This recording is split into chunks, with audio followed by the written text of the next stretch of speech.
Nós colocamos um telefone à disposição porque a quantidade de WhatsApp, de mensagens de WhatsApp que nós estamos recebendo, denunciando nossos adversários, sobretudo né? Parece que a campanha do Bolsonaro está agindo muito fortemente com fake news contra a minha família, contra a minha atuação como ministro, é muito grande, inclusive muito vulgar.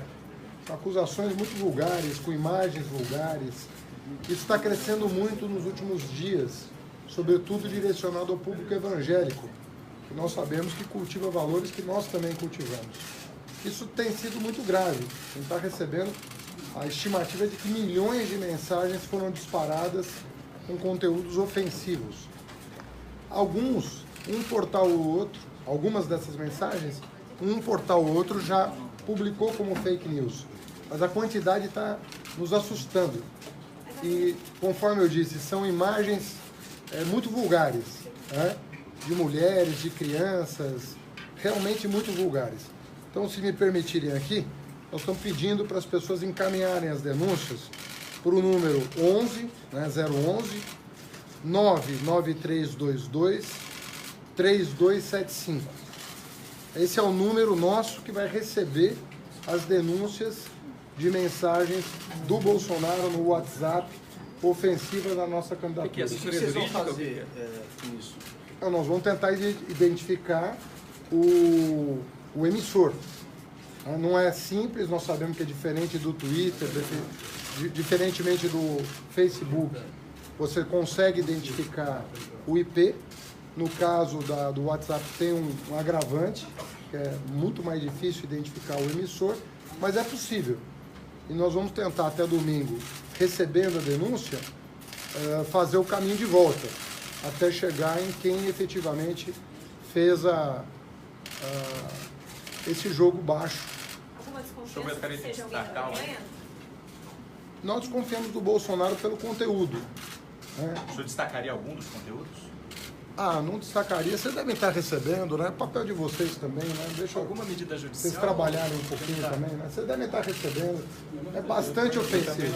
Alguma medida judicial? São muito vulgares, são imagens muito vulgares. O senhor acha que o crescimento do Bolsonaro entre as mulheres, e há um crescimento do Bolsonaro também entre as mulheres de baixa renda, se deve a esse... Nós acreditamos que sim. Nós acreditamos que essas mensagens do WhatsApp estão fazendo alguma pequena diferença. Porque nós estamos falando de milhões de mensagens que estão sendo disparadas com mulheres nuas, crianças sendo abusadas, coisas gritantes mesmo. E nós estamos pedindo para denunciar, para a gente chegar a quem está fazendo isso. Eu não posso acusar, mas eu posso desconfiar pela natureza, porque é muito compatível com o discurso dele. Então, a impressão que eu tenho é que é muito compatível, uma aderência muito grande em relação ao que ele fala, né? E em relação às mensagens que estão sendo veiculadas. Como eu sou uma pessoa que tenho valores, estou aqui defendendo os valores que eu sempre acreditei. Não estou inventando valores novos por conjuntura eleitoral, tá certo? Algumas dessas mensagens falam em fraude eleitoral, que não há confiança nas urnas eletrônicas. O senhor, como candidato, qual a sua confiança nas urnas eletrônicas? Nós, a vida inteira, respeitamos o resultado de qualquer eleição. Nós nunca colocamos em dúvida o resultado eleitoral. Mas essa, eu diria, é a menos ofensiva. Até porque o Tribunal Superior Eleitoral já declarou, né, contra a opinião do candidato, que ele terá que respeitar o resultado das urnas, que é antidemocrático colocar em dúvida o resultado eleitoral. Nós não faremos isso, nunca fizemos. Né? E o deputado foi eleito 7 vezes, né, por esse mecanismo. Então, é de se supor que funciona. Né, o senhor vê risco de uma vitória dele no primeiro turno?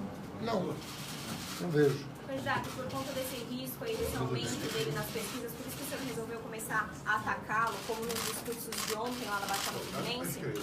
Eu comecei a me defender, né?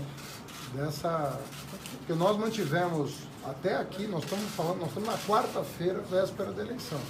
Nós mantivemos uma campanha propositiva, vocês me cobravam ataques a ele.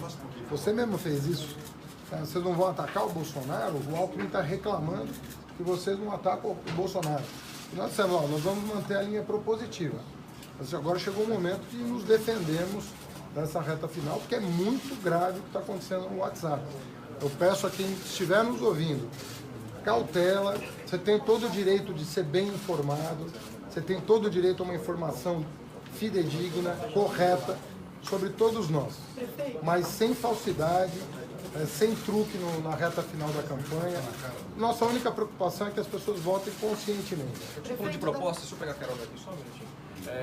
Qual a sua proposta para a reforma da Previdência, que o senhor citou ano passado em entrevistas anteriores? Sim.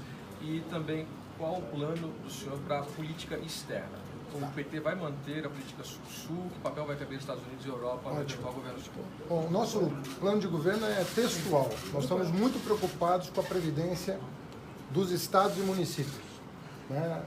Muitos governos não estão conseguindo pagar a folha em função da grave crise que o país enfrenta, e nós teremos que sentar com governadores e prefeitos para repactuar o que a gente chama de previdência dos regimes próprios.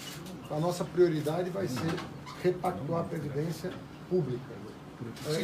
Vai ter idade mínima? Significa que nós vamos sentar com os trabalhadores, como já fizemos uma vez em 2003, como já fizemos uma segunda vez em 2012, nos nossos governos, e repactuar os termos de garantia de sustentação para a previdência pública. Vai ter idade mínima?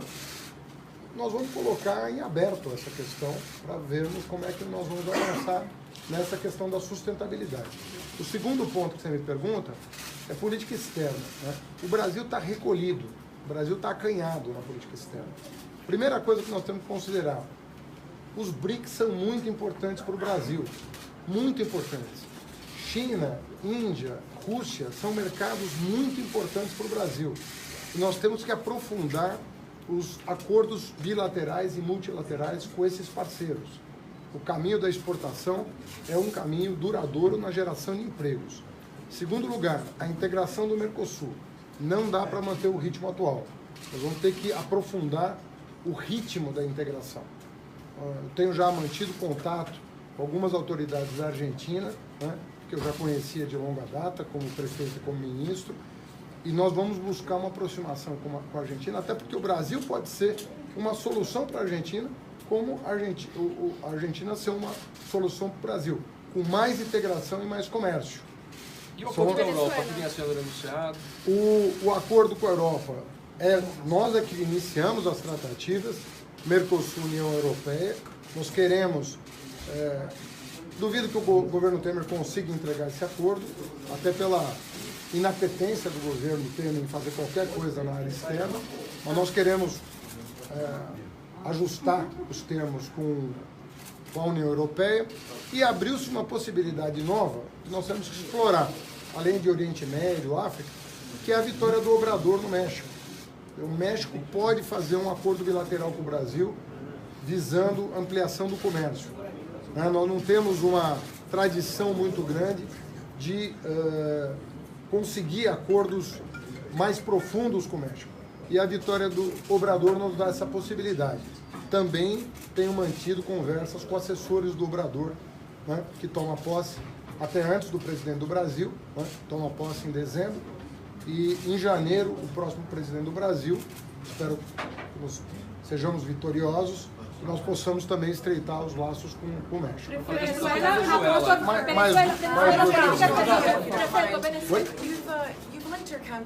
You've linked your campaign very closely to former President Lula, but millions of Brazilians have expressed they want someone different.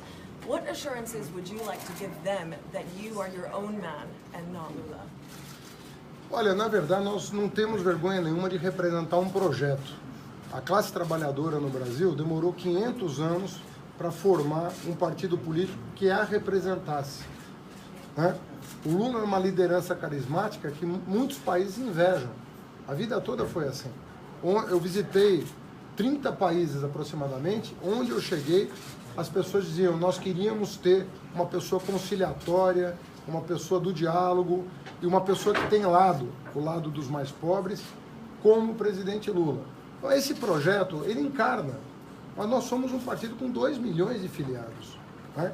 E queremos honrar a tradição trabalhista, que no meu entendimento é o que vai tirar o país da crise. Apoiar o trabalhador, aumentar o poder de compra do salário, ampliar os empregos.